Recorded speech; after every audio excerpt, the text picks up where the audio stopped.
Hi, good morning, good afternoon, good evening. Thank you for joining our webinar. My name is Rutger van der Zanden. I lead our work streams on heating and cooling and one on integrated energy strategies to which this webinar relates. My co-host is Marianne Heinrich for today. She is the director of the energy team here at Wbcsd, and you will hear more from her later. We're very pleased to have you all with us today. The session will focus on future-proofing your energy strategy through value chain collaboration. But before we get going, we're going to do a little bit of housekeeping. So the session is being recorded. All participants are muted, and the slides as well as the recording will be made available following the two sessions today, of which this is the second one. We encourage you to hand in any questions that you might have using the chat function, and we will try to pick those up at a later stage in this session. And whilst we welcome all thoughts and questions, please be mindful of antitrust regulations, which prohibits us from speaking on commercially sensitive subjects such as pricing costs, bid strategies, future capacity additions, output decisions, etc. Before we get going in earnest, I would like you to go to menti.com and let us know how you heard about this session. And we'll be using the menti.com application a couple of times in this session, and it's a really fun way to engage. There'll be, there's no need to register. You just go to menti.com on your computer or on your phone, and you use the code 47818. So that's menti.com, and you use the code 47818. And you can let us know how you heard about this session, which would be greatly appreciated by the events team who have been instrumental in setting this up.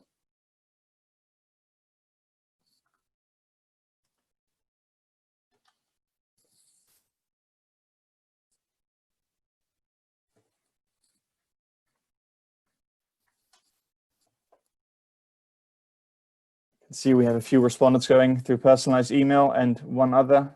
I imagine a few more joiners will come as this session moves on, but I'll give it some more time for people to register at menti.com, any device you have, and let us know how you heard about this session. We will be using this again a couple times, and it's a really good way to engage and share, and for us to know who our audience is.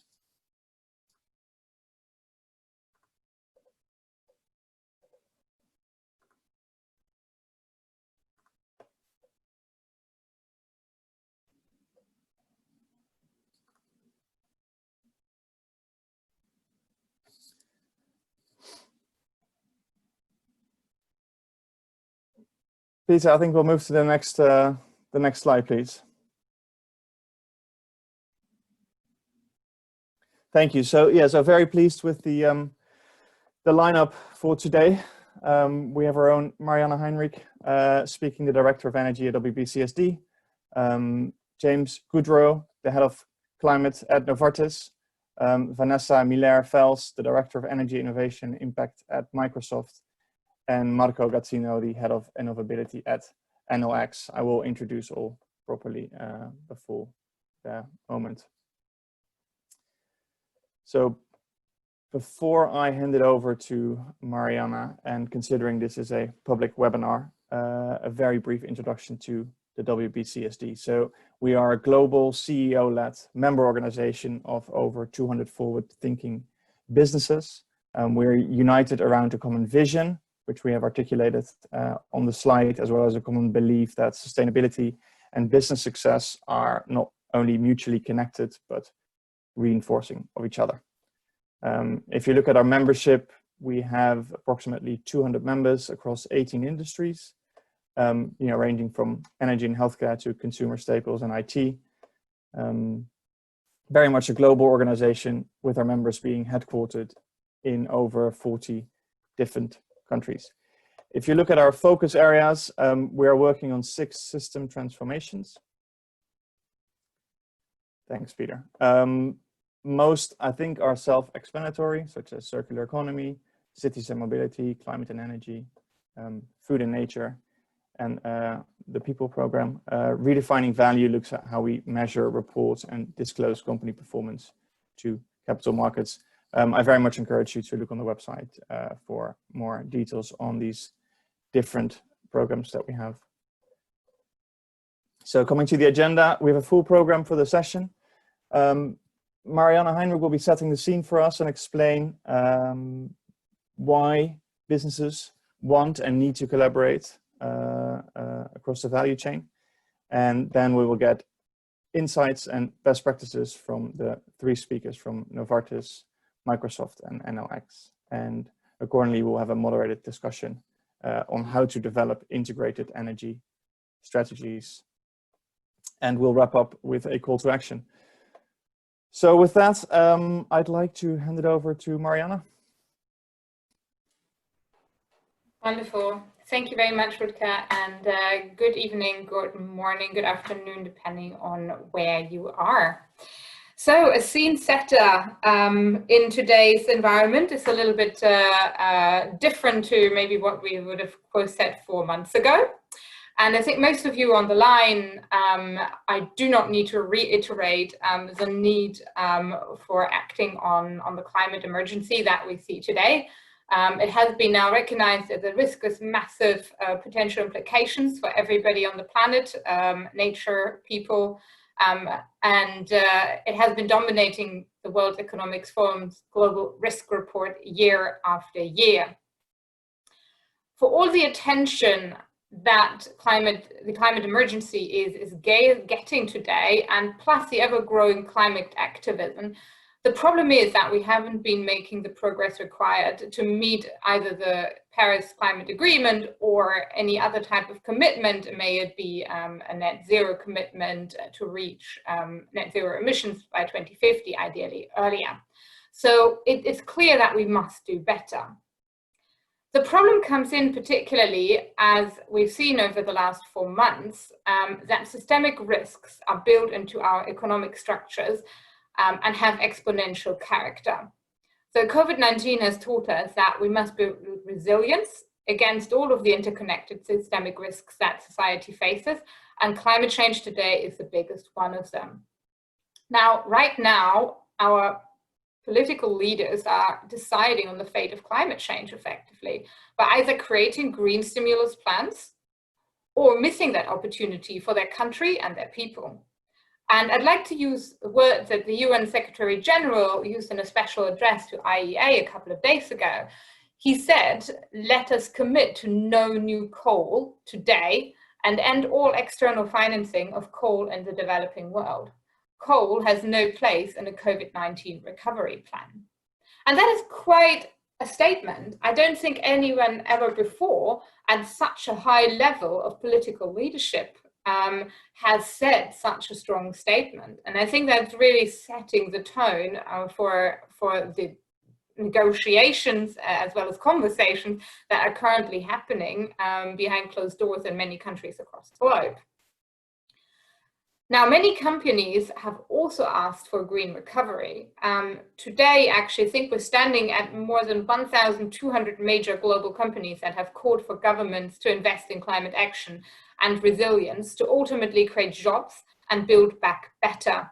And this phase of building back better has really become a key phrase that has not only been used by the We Mean Business Coalition and Wbcsd and many of our partners, but also been picked up by the European Commission and the UK. And that is, I think, success where we see that the business voice actually within those conversations does matter.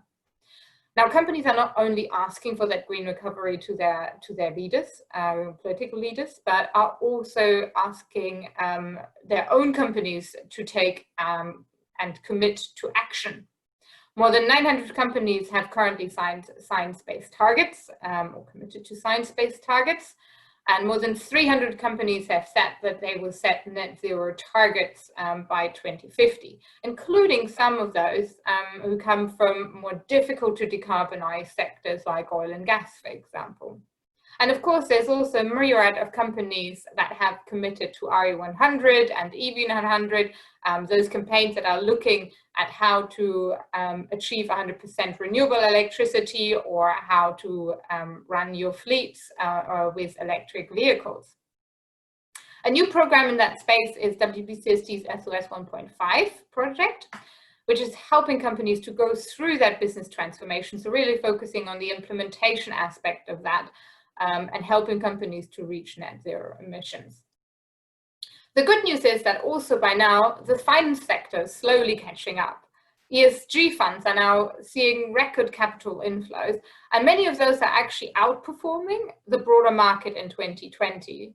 And we're also seeing, and this is, I think, particularly good news, that mainstream investors like Vanguard and Morgan Stanley are, for example, jumping on the bandwagon and really integrating ESG into their decision making. So what does that mean for the individual company? So reducing and decarbonizing your energy footprint is clear needs to happen. What many companies are struggling with is how do you exactly do it? And at the same time, how do you use the energy system transformation that actually provides opportunities, new opportunities, to implement and scale up new technologies, new business models, or new financing mechanisms to ultimately, for a business to save energy, ultimately hence also save cost and save carbon. And of course, those actions must come from the demand side sectors, where we're seeing companies acting on their energy use, but also be reflected by the supply sectors to offer those solutions that businesses on the demand side are asking them for. So, and that may range from heat as a service to electric vehicle tariff structures or off-balance sheet financing, you name them. Now, the topic of our conversation today is particularly focusing on collaboration. And the point is, sustainability doesn't stop at your company gate.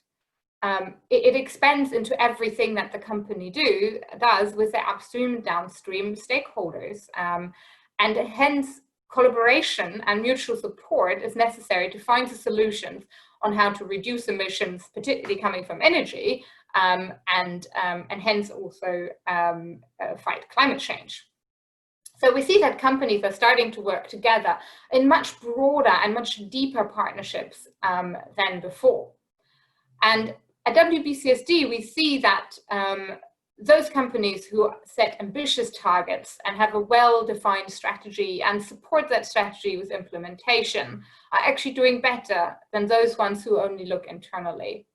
And that's why we've developed this concept of an integrated energy strategy. And actually, we published the latest edition to our website just last week with a new guideline on how companies can work better together with their upstream as well as their downstream stakeholders on sourcing low carbon energy. So all of this really tells us that companies are moving from competition to collaboration. And the business case for collaboration has never been stronger than today. So that's what we're focusing on in this session. Thank you. Thank you, Mariana. That was great. Thank you so much for introducing the subject and highlighting the importance and the opportunity that's in front of us. Before we get going with the next speaker, I'd like to do another Menti question just to test how committed your company is to decarbonizing its energy consumption. So again, it's same measures as before. You go to menti.com, MENTI.com, and you use the code 47818. And it's a multiple choice question. So if you could indicate whether you have any targets, or whether you have any publicly committed targets, or whether you have some reduction targets, or maybe you've committed to 100% of decarbonized energy within your own operations, or maybe you've even looked to decarbonize the entire supply chain as defined in your scope 3. So I'll just wait for people to go to menti.com. It's really easy, no logging required, and it's a great way to keep the session interactive.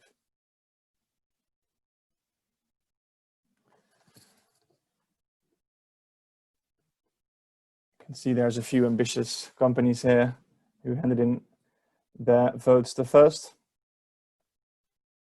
And we have some more audience members trickling in.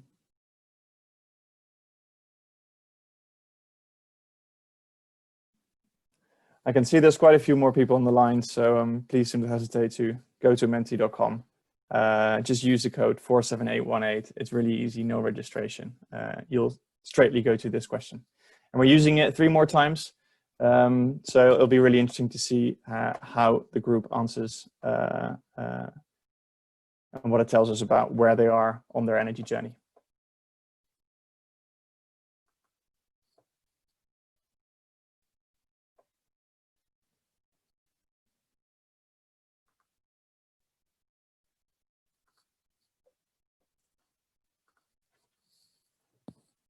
Well, thank you very much for those who took part in this exercise so far on menti.com. But considering that, setting targets is just the first step, and these strategies need to be, or these targets need to be achieved with good strategies and good implementation targets, I would like to move on to our next speaker, which is Jim Goudreau. Jim Goudreau, I should say, is the head of climate at Novartis Business Services, where he's in charge of decarbonizing operations and increasing climate and business resilience. Jim, I'll hand it over to you, please. Thank you very much. Thank you, Rutger and Mariana, for setting up the session. I can't think of a more relevant and important topic than collaboration, especially now more than ever. And as Mariana highlighted, thinking about things in terms of systems and thinking about a more holistic approach to how you design action and how you implement action together is more important than ever before. As we've seen, major disruptions don't disrupt a single thing or a single portion of your company or a single portion of an interdependent system. There are knock-on effects that if you don't understand that, you're not going to have an effective plan in place. And the reason I say that is because this ties to what we've done at Novartis over the last 2.5, 3 years to design a more holistic approach to our business and how we approach decarbonization, how we approach environmental sustainability as a whole. So a little bit about my job. As head of climate, I've got the global strategy and policy for both climate mitigation and reducing our emissions globally, as well as climate adaptation and understanding how our behaviors impact the climate, and then how the climate then impacts our operations, our distributed supply chain, and our patient population as well. So when you think about the rapidly accelerating rate of change that we see with climate, we're over 415 parts per million of carbon into the atmosphere. The safe limit is 350 parts per million, or at least the roughly safe limit. That's a fairly dramatic difference. So understanding that, knowing that even if we decarbonize all major sectors tomorrow, we still have a tremendous amount of carbon in the atmosphere that's going to drive half a century or more of rapidly accelerating rates of change that impact all of our businesses, all of our customers, and all of our families. So this becomes more complicated than just decarbonization and lowering your emissions. It also comes into discussions of carbon removals. It goes into discussions of adaptation and resilience across systems. So when we started this journey in 2017 at Novartis to rewrite our environmental sustainability targets, we started with collaboration. And in our previous generation of targets and strategies, I don't think we had done as comprehensive a job of internal collaboration. And we brought about 65 stakeholders into a meeting in Switzerland with leaders across treasury, finance, procurement, HR, productions, operations, strategy, risk management, business continuity, and brought in all the various flavors of the company, if you will. We put them in the room, and we brought some folks in from the outside to challenge our assumptions. We were fortunate enough, Andrew Winston and John Elkington joined us for a couple of days in Basel to really challenge. And this was post-Paris. And I think a lot of the folks in the audience had already understood that the generation of targets that we had, while they were making positive progress towards reducing emissions, weren't nearly ambitious enough. But when you say we're going to be more ambitious, how do you determine that level of ambition? And how do you determine directionally where you're going to go, how far you're going to go, how fast you're going to go, and how does that impact everyone within the company? Because when you set an ambition and move into execution, if you haven't collaborated internally to sort some of that out, and it's never going to be 100%, but at least address that, then you're going to freeze up in execution. And we did that work up front. We took that time to say, what's the mission? And as a global healthcare provider, the discussion for us continued to come back at the beginning of the process, in the middle of the process, and even today, it comes back to the patient. Is what we're doing the right thing for the patient? And is what we're doing the right thing for the business to serve the patient? It's a recurring theme for us. And I would say that within any company that's trying to do this, start there.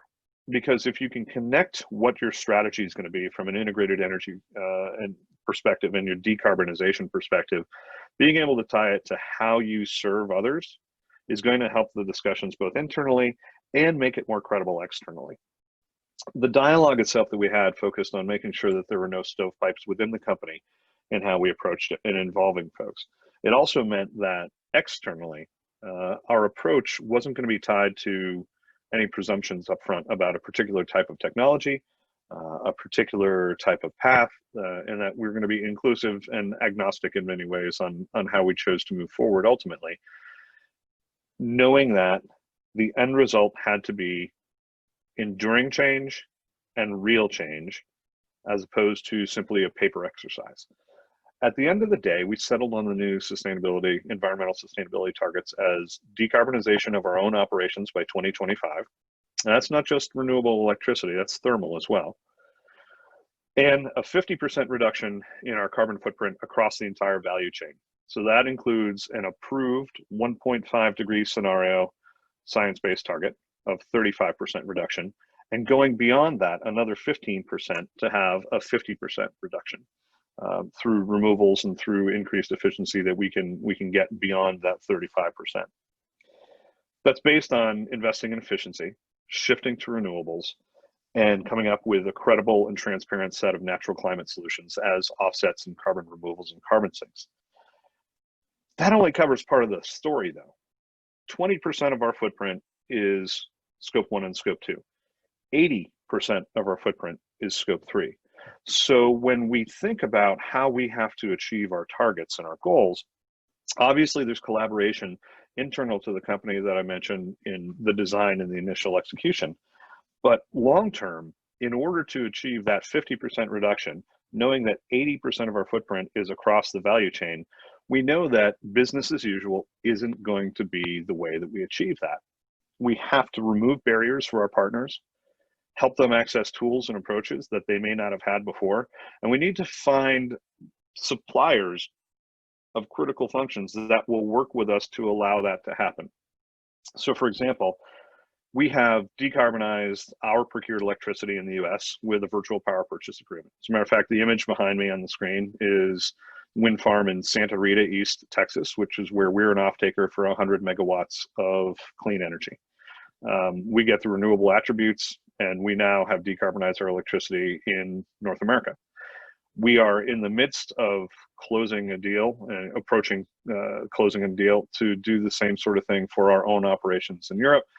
And we are actually in the process now of talking to our suppliers to find key suppliers that are willing to come in on an aggregated virtual power purchase agreement.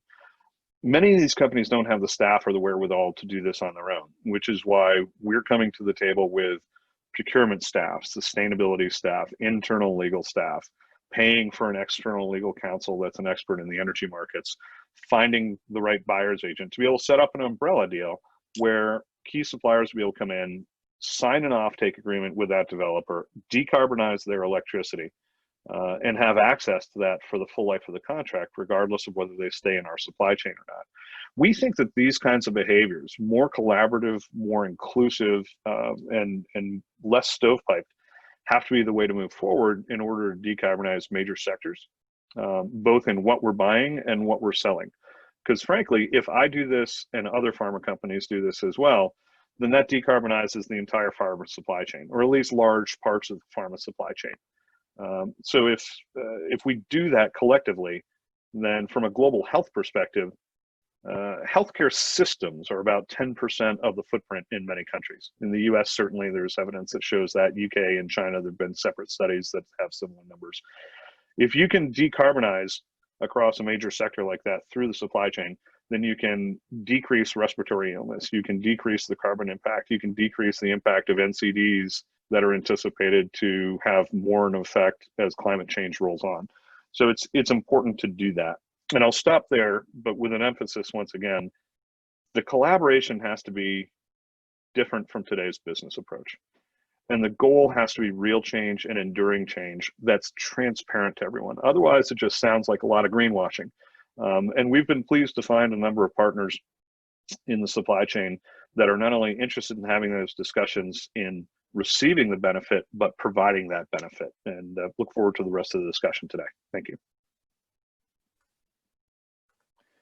Excellent. Thank you. Thank you so much, Jim. That was a great presentation, and obviously it's great to hear how you're approaching collaboration internally and externally, and how you are using it to sort of drive a very ambitious agenda, and how you're incentivizing suppliers to join you on that journey. So I think that was really insightful. Having said that, I'll move straight on to our next speaker, which is Vanessa Fels. She's the Director of Energy Innovation and Impact at Microsoft, and focus on quite a few things within the organization, but it certainly includes Microsoft's energy strategy, including Scope 3, as well as product innovation and artificial intelligence as related to Microsoft services in the energy space. Over to you, Vanessa. Thanks, Rutger. And yeah, just with the description of what I focus on, it's really all about collaboration, as James just said before. Definitely don't carry it all alone. So first, congrats on the guidelines for an integrated energy strategy. I think this is something that maybe Mariana just said before, but the energy sector is the largest contributor of global greenhouse gas emissions. And to keep temperature increases below 1.5 degrees, we will need a rapid transition to net zero, and we will need to reimagine the global energy system. And really putting energy at the center of a company's sustainability agenda is critical to being successful in achieving net zero targets. And I'm obviously not saying this just because energy is my trade, which makes everything we're doing kind of sound critical, but because that's really the truth. Like the energy is underpinning the transformation to net zero. And so we're seeing our role kind of in two ways. First, we can kind of leverage the technology that exists today and that will exist tomorrow to meet our own sustainability commitments. So I'm thinking about leveraging kind of the ecosystem and other people's efforts within our own four walls. And also, how do we bring our own innovation and potentially the digital solutions that we can develop to contribute to accelerate the transition to low carbon energy outside of our four walls? So it's kind of that dialogue between the two, or kind of borrowing both ways. That's really kind of fundamental to our success and to be in line with 1.5 degree scenario. So we started with some carbon math, and we established a baseline of the emissions that we directly emit or indirectly generates. So you're all familiar with Scope 1, 2, and 3. James talked about it, and I think most companies have a similar profile, or Scope 3 largely outweighs Scope 1 and 2. And so this is kind of an overview of what's Microsoft footprint today. And really, it's not a simple question to answer kind of what's Microsoft footprint today.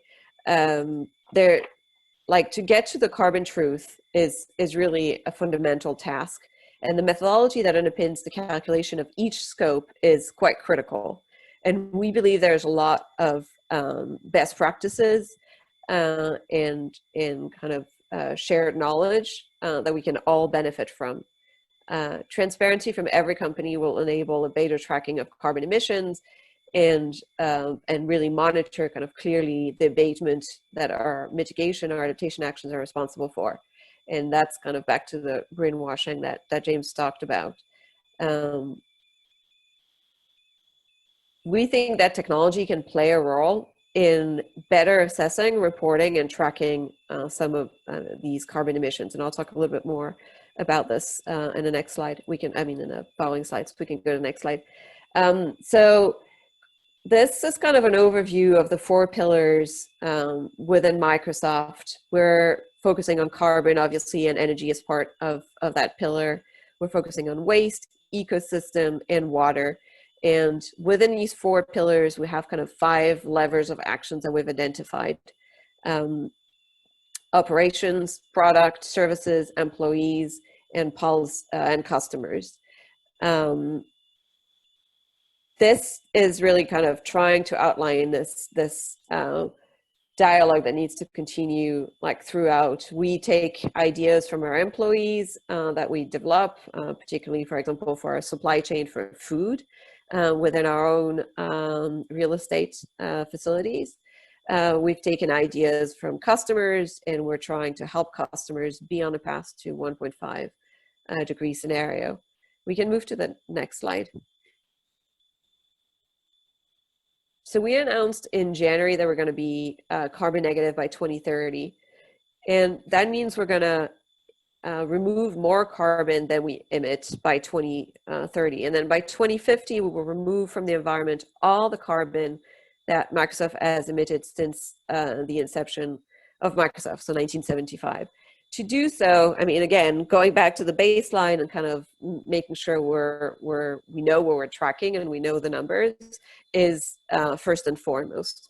The second piece is obviously setting kind of big ambitions within our 4 walls.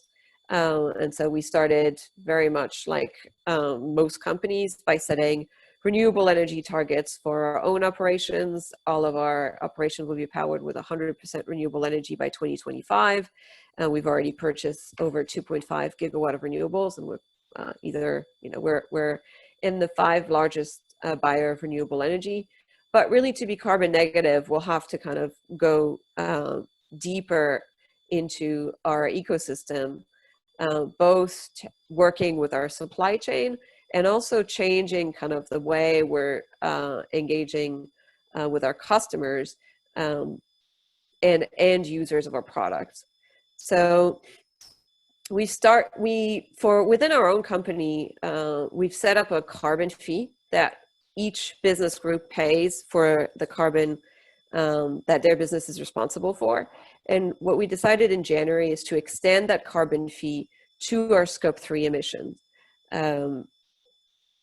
So the number before, which was 12 million metric ton of CO2, we're charging on these 12 million metric ton of CO2 a carbon fee internally to kind of start driving the business group incentive to engage really seriously with our supply chain, but also in how they're designing the products we're selling and what is the end consumption of the sold product that we manufacture and sell.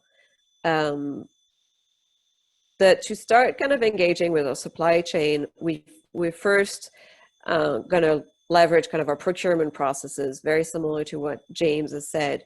But again, I think there's so much that we can share as the members of Wbcsd, or also just peers in our industry, of how are we equipping the suppliers, and not only our direct suppliers, but our indirect suppliers, to start reducing their own carbon footprint or their own energy footprint. And I don't think at this point we really know what are the best tools we could deploy to engage our suppliers. We've done a lot of work, and I've seen a lot of work from peers on the education piece, but then it's how do you take it from education to action, that we're still feeling that there is a lot of space, at least for us, to kind of start engaging and working with peers and with our suppliers directly. Another tool that I'll mention here is, and I mentioned earlier, is how we use the technology of today and the technology of tomorrow to meet our carbon footprint reduction. is quite critical. And so another piece to that puzzle is how we will mobilize the climate investment fund that we announced earlier this year. We announced that we're dedicating $1 billion to a climate innovation fund. And so again, it's working with startups, with customers to identify kind of the technology solutions that make sense to reduce our carbon footprint, but also others' carbon footprint. And obviously we see a role for carbon removal technologies as we try to tackle kind of hard to abate sectors. So the last slide I'll present, and I think I want to be cautious of time, but the last slide is really about what do we think what do we expect from the energy sector at large, or kind of the energy sector ecosystem to look like for us to be able to meet our net zero targets, or our carbon negative targets by 2030, or to help the world to be on a net zero pathway. And these kind of 8 tiles are really like, they're either directly linked to operations, but sometimes they're not linked to operations. They're more linked to what the energy ecosystem could look like to really accelerate that transition to net zero. So I already mentioned the need to better track, scope 1, 2, and 3 tracking tools. The second one is obviously growing renewable energy, and I mentioned Microsoft's own goal of being 100% renewable energy by 2025. The third one is, it's more how the energy system can enable that transition to low carbon, and grid flexibility we think has a huge role to play. And obviously digital technologies could potentially help that grid flexibility. So how do we contribute to do that, both within our own operation, but also how we leverage our own technology? The fourth one is really about kind of the prosumer model. And we're thinking about data centers as potentially a prosumer, in the sense that data centers are mini power plants. And so how can we build data centers that are grid interactive and help build a more resilient and a more sustainable grid? The fifth one is also very similar to the prosumer, but maybe more related to kind of individual households or buildings, with also the smart EV charging. This is part of our strategy, but it's maybe more of a smaller strategy, as transportation within our scope 1 and 2 is not a large contributor of emissions. The sixth one is more related to battery solutions and how battery will be critical to building this grid flexible system, or this prosumer model. The seventh one is around carbon removal technologies, whether they're natural sink or whether they're CCUS technologies or direct air capture technologies. Sorry, that was the eighth one. And the seventh one is more around biofuels, which are very critical for our to abate sector. So this is kind of how things were working, and on all of these, whether it's working with customers or finding pilots that will apply to our own operations, is critical to start building that vision for a 2030 carbon negative Microsoft. And I stop here. Thank you. Excellent. Thank you so much, Vanessa. That was jam-packed with information. And yeah, really, really interesting to hear about, your view or Microsoft takes on how to decarbonize its own operations, how to bring along the supply chain, how to enable or drive system transformation. So, all around very interesting. Before we move on to our next speaker, I would like to do another Menti question. So again, it's very simple. You go to menti.com, any device you have, and a question will pop up, and it will relate to the biggest barriers to decarbonizing your energy consumption. So having asked you about your targets, we would like to know what keeps you from achieving your targets. And the answers range from awareness of technologies and business models to having access to sufficient capital to invest and achieving the investment return that is required. And I should mention that this is obviously not a multiple choice question, but it is one where we ask you to rank these barriers in order, with the first one you rank being the one you are most prohibited by, and the fifth one being one where it's not really a big deal for your company. So if you could be so kind to go to menti.com and use the code 47818 and then rank these 5 barriers, that would be much appreciated. The 2 options I didn't mention was the lack of executive management commitment, which is another thing that the Wbcsd considers crucial to drive your energy agenda, as is the already much mentioned collaboration that is required between different internal stakeholders. So that being the 5th option that we give. You can see that awareness is being mentioned already as one of the issues, as is capital requirements and return on investment.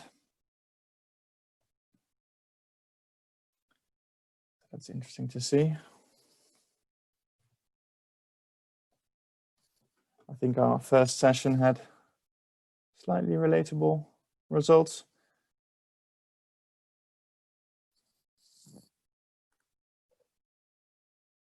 Appreciate everybody making the effort to go through this. We'll have one more question after this, and it's another type of question with another visualization. So yeah, very interested to keep everybody involved and active in the session, and let us know how they are progressing with their energy journey, what's keeping them from achieving it, and accordingly find out how we can help them move forward really.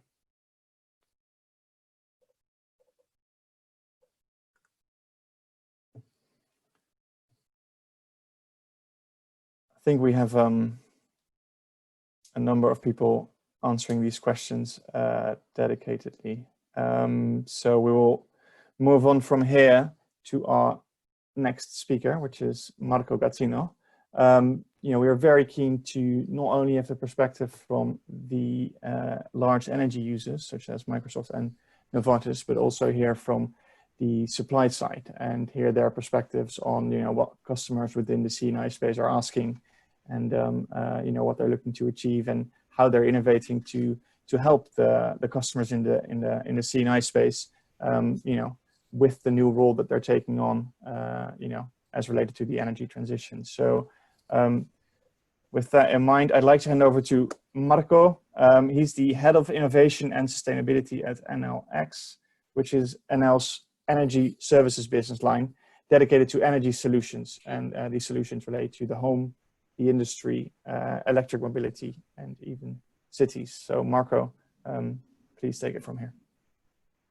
Hi everybody, it's very nice being here with you and sharing some of the activities that we are carrying out on innovation and sustainability, and the way we put together the 2 streams of innovation and sustainability. Starting from our sustainable strategy, Enel is a member of the United Nations Global Compact, and is committed to support 4 of the SDG, in particular the ones related to the climate action. That's the first one, and also the cross one. The way we pursue this is very close to many activities of the group. And of course, we are very focused on decarbonization and electrification. The first one is referring to actions related to ourselves and to our customers as well, while electrification is mainly focusing on our customers. And the other 2 ones are related to the infrastructures, pretty much linked to the distribution of electricity, and we have a massive rollout of new infrastructure in order to boost this part of the activities, in particular a rollout of metering infrastructures. And the other one, the last one, is the SDG number 11, which is related to smart cities, which is followed by NLX. If we move to the next slide, I'll briefly introduce what NLX is. It's a business line of NL Group, which is focusing on new products and services. The other business lines of Enel are focusing on the core business of a vertically integrated utility. Generating, distributing, and selling electricity, while NX is everything but the commodity. So we do not take care of the core business of Enel Group. We 100% focus on new products and services. Of course, we do that by leveraging as much as possible on the existing assets of the group. So significant portion of our activities is related to energy assets, and the new products and services I was mentioning about energy products and services, but our aim is to go beyond that. And if we move to the next slide, we see a focus on the kind of collaboration we have with our commercial and industrial customers, and what we do with them based on the needs that we collect every day with the interaction from our customers. When it comes to customer needs with reference to energy, the first step they carry out is being more aware about energy use and the way they purchase electricity. And these are essentially step 1 and 2. The first step is to make them aware about the way they are effective or not effective in using energy. Then, as soon as there is an SES analysis, it's possible to optimize the way they buy electricity and also the way they use electricity, which is step 3. Step 4, it's of course installing PV panels and batteries. In general, distributed energy resources, and this is quite common. This is quite common practice. While another step is providing them with demand response, which is helping them shifting the electricity from a cost to a revenue opportunity, because by providing loads and assets available to balance the grid for them, for our customers, it's possible to get an additional revenue stream, which can be used to lower the bill or even to get a profit out of the energy management within the company. If we move to the next slide, then we have a focus on demand response, which is this 5th step. Essentially, demand response is a service which make it possible for the customers, for C&I customers, to provide available loads when they are not used for internal processes and production activities, and make them available to provide ancillary services to the grid.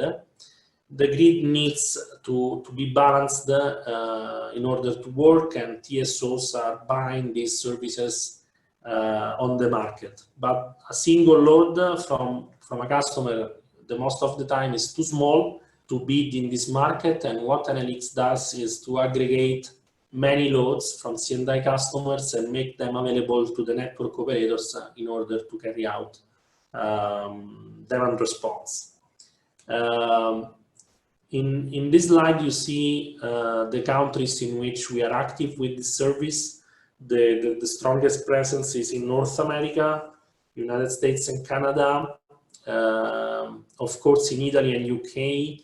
We started in Poland and Chile, and also we are scaling up in South Korea, Japan, New Zealand, and Australia and Singapore, so Asia Pacific.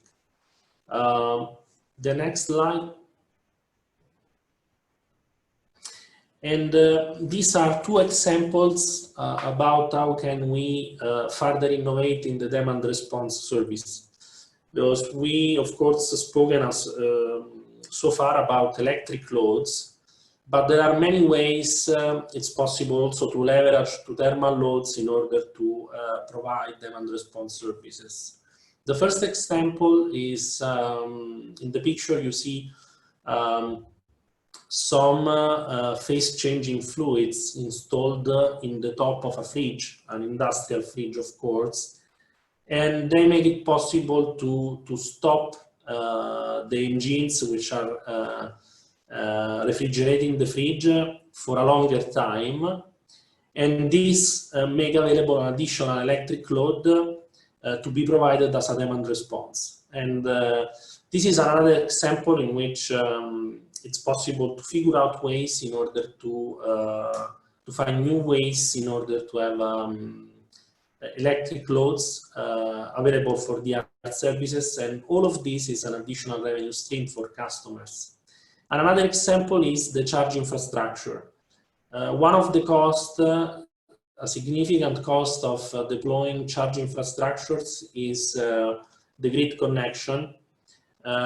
Many customers, C&I customers, have availability of a power capacity which is not used by them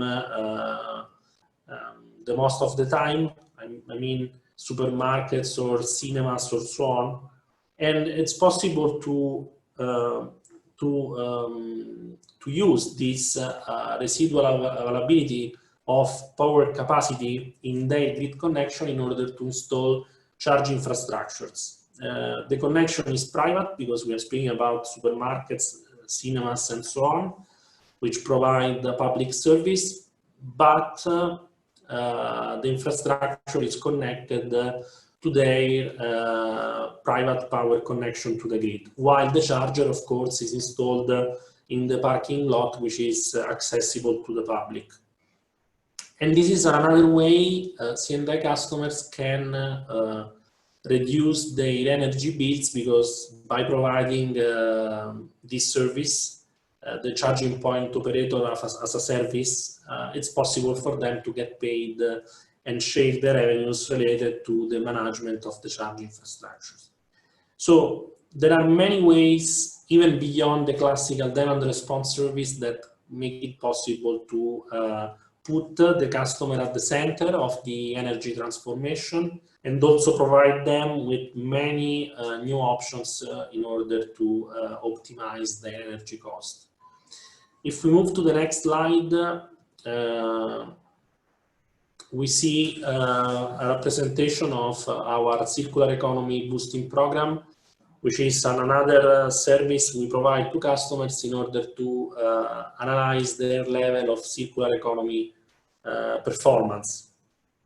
On the left side, you see the circular economy scoring, which is applied to our products. This way, the customers know when they are buying a product, they know that the level of circularity of this product. There is a synthetic score, which is a number between 1 and 5, which is representing this, and also they can click on this and get more details. On the right side, you see another stream of this program, which is the Circular Economy Report, which is, let's say, a sort of circular economy audit that we provide to our customers, both at site level or corporate level.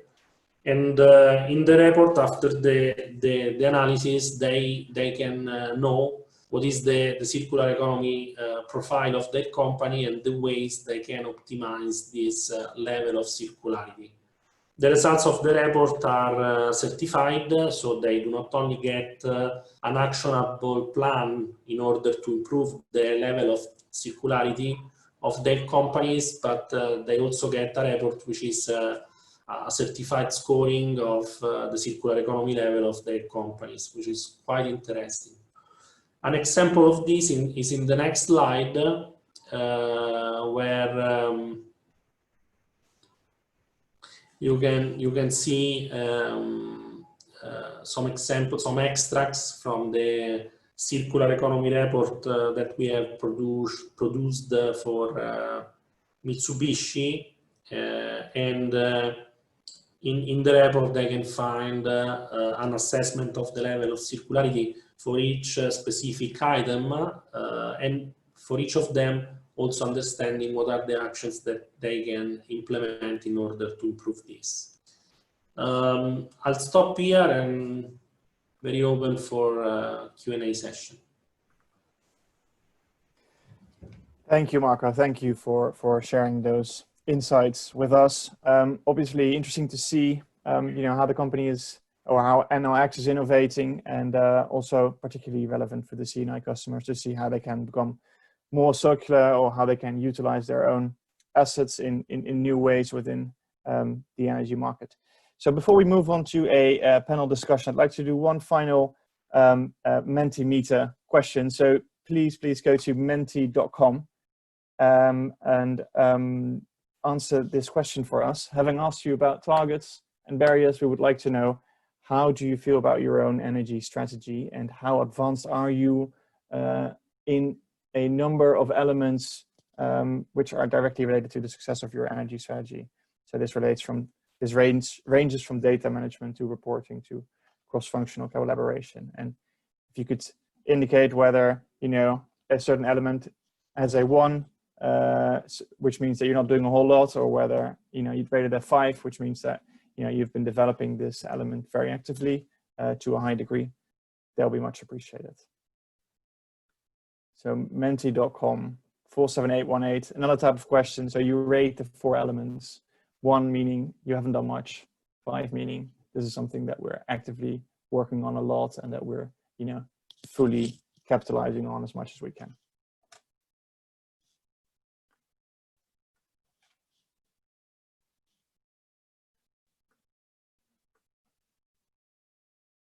I can see everybody's fairly confident about their sort of data management and procedures, not only how they collate it, but also how they utilize it to drive action. And as we go down the different elements, people get less confident in their ability to collaborate with external parties such as suppliers and consumers and local end users, which makes complete sense. It's being the hardest thing most outside of the 4 walls that have been mentioned a couple of times. Right, well, I hope this is something that Mariana can take with her as we go into the moderated discussion. Before she does that, we will have a quick introduction to integrated energy strategies, which Mariana can talk you through very ably. Over to you, Mariana. Thank you, Rutger. Wonderful. I love to hear from all of our speakers today, because I think they bring to life effectively what we have written about, and those examples only make the content really live. So I will speak a little bit about best practice for a company's energy strategy and what that means. Over the past year, Wbcsd members have, together with us, developed a guideline for an integrated energy strategy. And that is now publicly available as a website, and the link is down here on the slide, and Rutger will also post it in the chat for anyone interested. What it does is that it helps energy users to develop and implement their own ambitious energy strategy. So basically, if you want to be like the Microsoft and the Novartis and have a very clear strategy and target, that is of course not perfect yet, but you want to get there, that is your practical help on how to do it. And most of what we've been hearing today, those best practice examples that our speakers have been mentioning, are also included in that guideline. The ultimate purpose is to really challenge companies and help them to rethink, how do they source energy today? How do they consume energy today? How should that look like in the future within your own business operation, as well as across the energy-related value chain? And first of all, I want to talk about the scope of the strategy, because we've seen from our speakers today that they are thinking holistically. That means holistically in 3 ways. Number 1, they don't just consider electricity or power, but they look at all energy users across the company, so also heating and cooling for buildings and processes, and transporting of people and goods. Number two, they work with all internal stakeholders. And I loved it how both of them actually given all of the function that they brought together here, because those include the more unlikely ones, such as finance, such as risk management, operations, and so on. And number three, how they looked outside of their own operations, how they collaborated with the stakeholders, supply chains, customers. And as such, if we wanted to define what is an integrated energy strategy, then it sets out how a company achieves their energy-related, financial, as well as environmental objectives, considering all energy users for its own operations, as well as across the energy-related value chain. Now, there is, I think, actually an overall of 18 web pages to explore. So we're only giving you a very slight glimpse of this today here. But the 6 key elements that we think are really important for every company to have in place look like this on the next slide. And companies need not only to have these in place, but also continuously develop and improve their capability on those. So unsurprisingly, we have vision and targets first, and that's pretty clear vision supported by credible targets and a strong business case. The next one I particularly like because it's often forgotten. It's about the governance. So strong governance at board level for the energy as well as climate related risks and opportunities of the company is really important, combined with accountability. 3, data management and collection. So most companies are collecting some data, but best practice really relates to how robust, granular, and trusted is the data set. And hence, how do you derive actions based on the insights that you gain? And that's often where we see companies are maybe not quite doing as much as they could to improve. Number 4, mandatory and voluntary reporting. So similar to the data collection and management, the reporting, of course, mandatory needs to be done, but should look also at how companies can engage and drive action from that reporting, and hence also involve a number of their different stakeholders within that reporting function. Number 5, internal and external management. So here we're really picking up on the point of today's discussion particularly, so how not only to communicate with your employees, but also with your supply chain. And one question that companies have been asking or suggesting us previously of how to think about this in the best, most practical way is if you had to ask any employee of your company to tell you what is the company's sustainability or energy strategy, could they actually tell you that? Would they know the 2 most important slogans just like that? And if not, then you probably haven't quite engaged with all of your employees to the level desired. And last but not least, 6, solutions. So solutions are the areas of the things that you actually implement, going from energy efficiency to renewable electricity purchasing to heating and cooling in buildings, you name it, everything. The most important thing here is to not only choose those solutions on applying financial, but also environmental and social decision-making criteria. And secondly, to coordinate the implementation of whatever that you're doing that is new with other business priorities to minimize disruption, because we often hearing energy is not a core function of our business, and also to use that opportunity to do things differently. To move away from an approach, my boiler is broken, I'm just going to buy another boiler with the cheapest one I can find on the market, but thinking more holistically about how can I now replace this boiler with something bigger that is maybe better than what I had before. So all of that leads me to the purpose, and the purpose of having that energy strategy is really twofold. Number 1, to respond to the climate emergency, and we talked about that already, and all of our speakers have mentioned it. But 2, to maximize the opportunities from the energy system transformation in form of new technologies, new business models, and particularly new financing mechanisms that can be used. And that means you're turning your company from a passive energy user, so somebody who would just repair the boiler, replace the boiler with another boiler, through the stage of an active consumer, where you're starting to take things differently, make different choices, reach out to new partners, to the leading prosumer, who's actively engaging with all of the stakeholders that are related to energy and exploring a new sets of business models and technologies to ultimately decarbonize the footprint and save costs. That's a very quick overview of what we're unpacking in that content. So I encourage you to go and have a look. And with that, I would like to encourage everybody on the line to use the chat function to submit any questions to the panel. So if you're not that familiar with Zoom, there is in your bottom bar a little button called chat. And if you press on that, the chat function will appear. And there you have the opportunity to submit a question either to everybody or just to me personally. Both is okay. And then we can ask those questions to the panelists today. So feel free to go typing.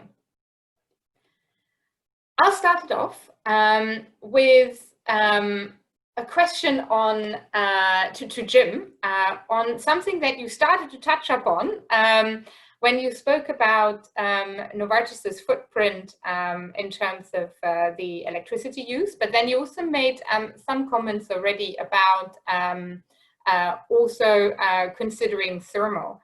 And so I'm sure that that is a challenge, displacing natural gas usage. What do you see like being the main challenges, and do you see maybe the first solutions appearing that actually make commercial business sense to Novartis? It's a challenge for us. It's a challenge for any commercial and industrial firm that have manufacturing capacity that they have to deal with. You know, obviously our plants have been built up. You know, Novartis was formed in the 90s, but it was formed from multiple manufacturing companies that were around for a long time before that. So if you take a look at the age of the plants, the equipment that's installed, switching away from a system that uses thermal energy right now into something that could be electrified, one, it's expensive, two, it's disruptive to plant operations. And so doing that isn't an easy thing to do. Additionally, there are some industrial processes that can't be electrified because of the temperature that you have to hit and some of the limitations of technology right now. So if you put those together, it's a big challenge. In the market right now, if you want to get renewable natural gas, typically you're looking at a 5 to 6 time premium. If you take a look at something that's maybe a little bit more affordable, but is it physically available locally? Can you actually get it into your supply chain? Are you talking about physical delivery of product, or are you talking about an emerging certificate program? You know, the Green E program in the US for RECs for electricity, you know, there's a developing framework that could allow for similar functionality there. But in a lot of cases, companies are simply taking natural gas and they're bundling a forestry offset that they tie to it. So when you start to talk about achieving goals and accomplishing enduring change, are you really doing that by taking a forestry offset and just tying it to your consumption? So I think there are needs for developing technology, scaling technology, and pushing it out into different markets in ways that commercial and industrial customers can take advantage of it and still also make progress towards their approved science-based target goals. A lot of complexity to that, but I talk with a lot of peers, and this is one of the areas that we're actually working not only within the pharma sector, but across sectors to look for opportunities to collaborate and to have pilot projects and develop MOUs and try to identify, scale, and deploy different options that are going to help not only us, but companies in similar situations. Mm. And that actually, what you were just saying, Jim, reminded me of a conversation that we probably had first time about 9 months ago. And you were telling me Novartis's plan to roll out electric vehicles to your sales representatives. I think that's the correct phrase. Mm-hmm. In the US, and back then you said the main problem is that not everybody who's a sales representative in the US would like to give up their SUV and replace it for a smaller, maybe a little bit less prestigious car. How have the last 9 months been? How have you seen any progress, any shifts in mindset? Well, I certainly have. We have seen a shift in mindset at leadership and across a number of the folks in the field force, whether they're sales reps or whether they're folks that are doing training with the healthcare professionals. I'm seeing more and more requests come in saying, hey, I'm in a country, I'd like to get an offering for an electric vehicle or a hydrogen fuel cell vehicle. How do I make sure I do that? We're seeing that pop up more and more. I'm getting questions from leadership at the country level in a couple of different markets saying, hey, we want to lead in adoption of electric vehicles. And in one instance, it was a leader from within the US country team leadership said, hey, I want us to do more. I think we can do more. So there's a balance, there's a desire. You know, obviously we're working through the internal process of designing a strategy, getting stakeholder engagement and approval, and figuring out how that looks in execution. But I would say how it feels internally now as opposed to 12 months ago, it's a very different discussion as far as where leadership is headed, what they're willing to support, including folks in HR. Because when you look at a company like Novartis, that vehicle isn't just always for a Salesforce rep who's out using it to do their job directly. In so many cases, it's part of a compensation and benefits package. So when you start to mess with somebody's comp and ben package, they start to have a different reaction than, well, we give you this car to do a job, so here's the tool we're giving you. You know, the other discussion is a very different discussion, and that can be tricky. But I think I'm very encouraged by where we are with leadership, what people are talking about, what they're willing to support, and I think we're going to have some fairly interesting things to talk about later this year. That makes sense. Thanks, Jim. And I think that, yeah, it's something that Vanessa had mentioned as well, you know, how electric vehicles are part of Microsoft's strategy. She mentioned this now as well as in our preparation call.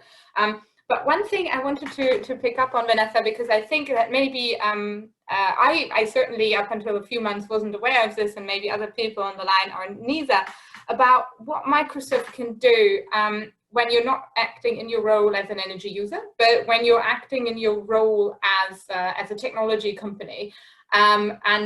You've spoken a little bit to me about what Microsoft can do in terms of the way that you use technology, but also how you can influence the data usage and hence also the energy usage in your networks by different forms of coding. Can you tell us a little bit more about that? Sure. I mean, this is a growing area of interest within Microsoft, and I think within the broader kind of AI and machine learning community of how do you build kind of efficient, energy efficient, and so carbon efficient AI algorithm.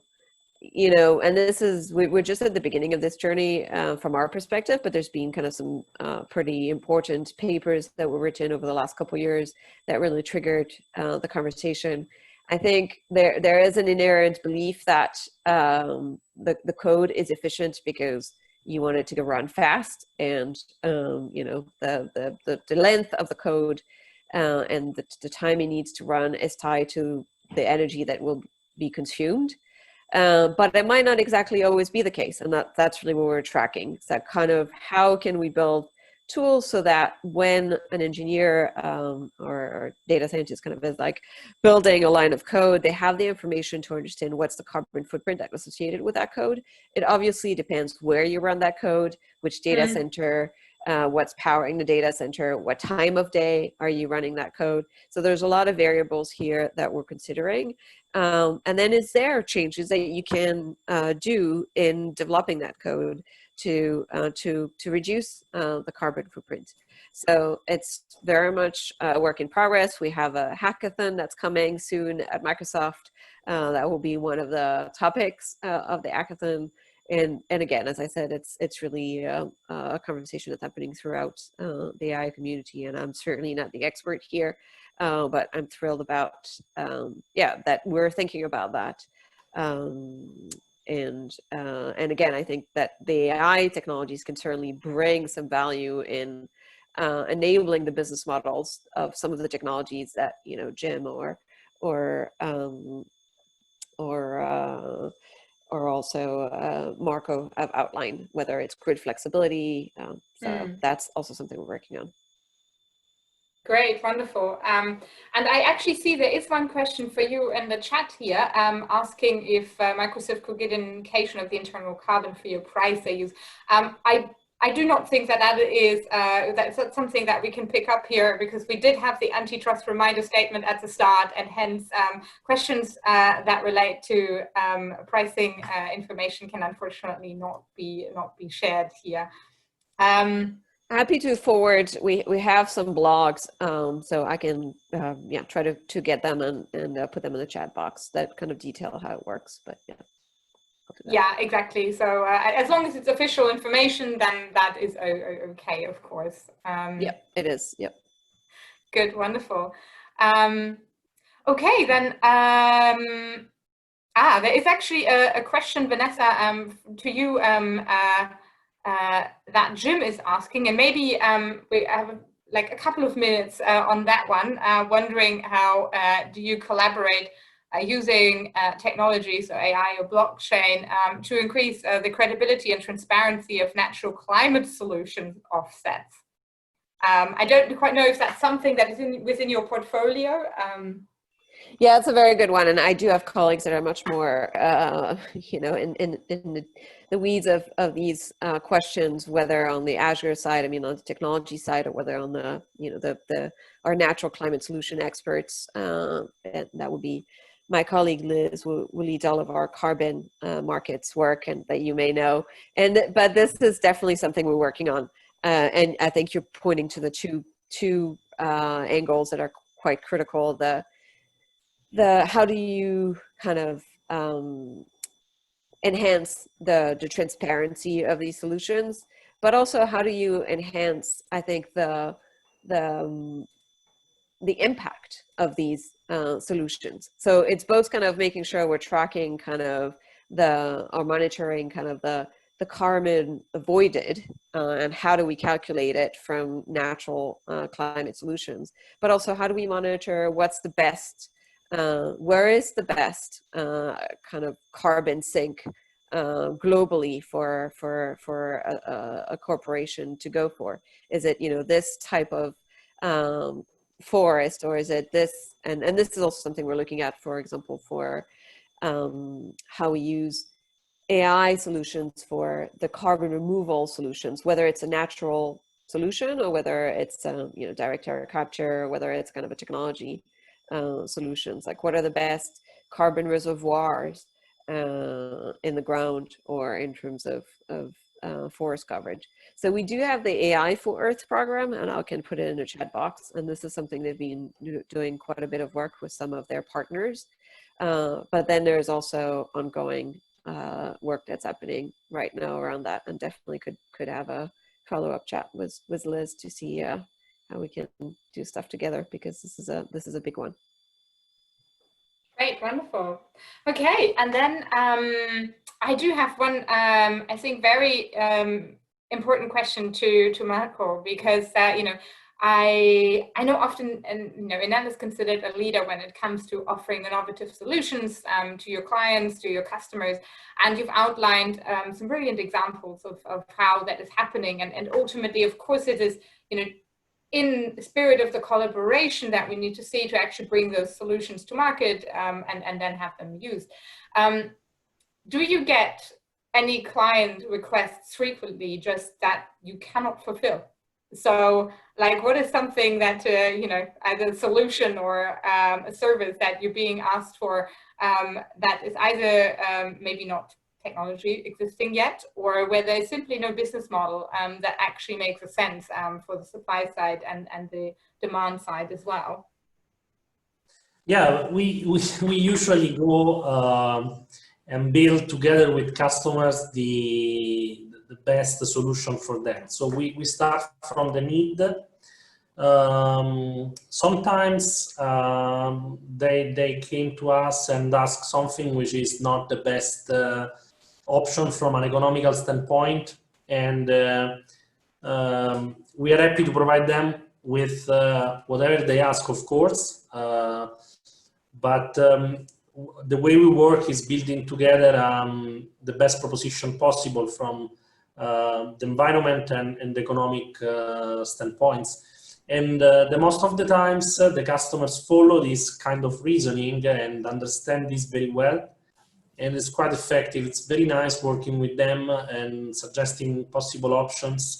And there is no an answer which is fitting. The answer is always different, depending on the customer, depending on their needs, depending on the markets. In some markets, you have feed-in tariff for something. In other markets, you don't. The energy price is different. Logistics are different. So every time we need to go and build something which is very specific to the customer, to the site, and to the market. And that's the way we work very well with the customers. It works, and it's a very effective interaction. Mm. Great. I wonder also on this new business models that we're seeing emerging, saying, like, for example, heat as a service, or you could also have room temperature as a service. Like even more abstractly phrased. What do you think? How many requests do you get today for such type of contracts? And is there also like a geographical component to that you see them mainly in one area than another, from a demand point of view, from your clients asking you about them? Mm-hmm. Yeah, it's not so often. So this kind of requests do not happen so often. I think it's pretty much depends also on the geographical footprint that we have, because we are in Italy and Spain, with reference to Europe mainly, Latin America and North America, and some Asia Pacific. So it depends on the markets. We are pretty much on the electrification side.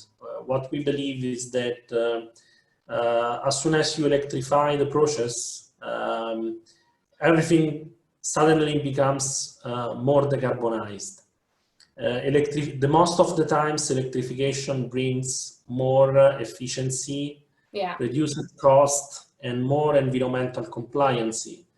And all of these three items are together, very linked together when electrification is applied. So that the first option for us is this. And this is not because we sell electricity. NLX is intentionally a separated global business line, because we do not have in our business targets to sell electricity. It's the other part of the company which has these targets. So we are very free to compete also with the business of selling electricity. But what we see in our everyday work is that electrification is effective, really effective in the most of the cases, to make processes more efficient, the processes more environmentally compliant, and also more cost effective. Great. That I didn't know that about the internal setup of Vanessa, so that's good to know how that is structured internally. Great. I've been looking at the chat, and there was one question from Raoul wondering if those 6 key elements that I had presented earlier had an order of priority. And that's an interesting question. No, they don't. So because, some companies are are advanced already naturally on one of them and are lacking quite a lot on another. And we have hence set them all into a one level of elements. And we have actually also developed a workshop format that works with companies, energy users, through an integrated energy strategy. And there we're using different visualization tools on how companies can see how advanced they are on some of these elements against the others. And again, like they are simply the same. Of course, there is an element that naturally companies set visions and targets first, but we don't prescribe that. That's what I'm saying. And I see a hand here from Jim. We have 4 minutes left. So Jim, you probably wanted to say something about that. Yeah, just a quick comment on that one. I think that's really going to differ company by company as well, based on the culture. There are some companies that you're not going to get it anywhere in informal discussions across the company until you have a top level champion at senior leadership that has said, we are going to do this, go forth and do it. And there are other companies that you can't get to that top level leadership until you've done all the informal stakeholder engagement, worked through scenario analysis, come up with a fairly reasonable plan that, yeah, this is achievable and there's not a lot of risk involved. So, you know, how all those different efforts fit in together, depending upon the culture of a company, is going to be very different from effort to effort as well, I think. Great, wonderful. Thank you, Jim, for that additional insight. It's good to hear from you personally on that. So with that, I hand back over to Rutger for our short call of action to everybody, and then we will close. Thank you, Mariana. So I'll keep it very brief, conscious of time. So let me first of all thank the speakers very much for their contributions. I thought it was very interesting, and I hope everybody learned a lot and is inspired to start progressing and developing their own energy strategy. So with that in mind, have a look at our guidance, which has been developed in collaboration with many of the speakers that were here today or their teams. So it really bundles all the knowledge that we get through our members. And if you want to contribute to the next phase of the integrated energy strategies workstream, by all means do get in touch, and we can talk to you about joining the Energy Solutions project. We have some exciting ideas on what to do next.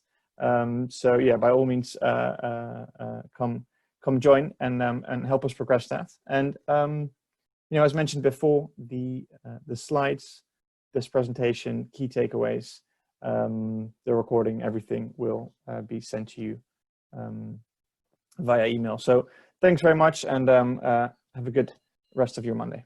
Thanks again.